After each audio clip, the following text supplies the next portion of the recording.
Back Roof here. I got a wood chip carving finishing tip for you. So if you're doing chip carving of any sort on hardwood, you know, sometimes you've got to finish it, and when you finish it, it's going to raise the grain, and trying to sand all these little raised fibers can be a problem.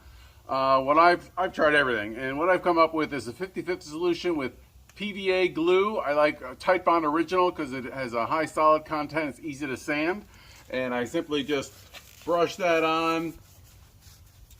What that does is soak into the grain, raises the grain, freezes those fibers or stiffens them, and once this dries, I then sand it off. I'll cover how I sand it in another episode. Another trick that I do is after I get this on,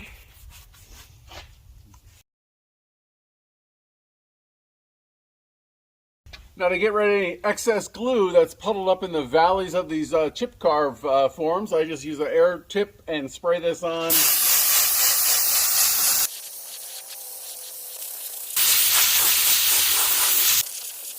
That blows off any excess material.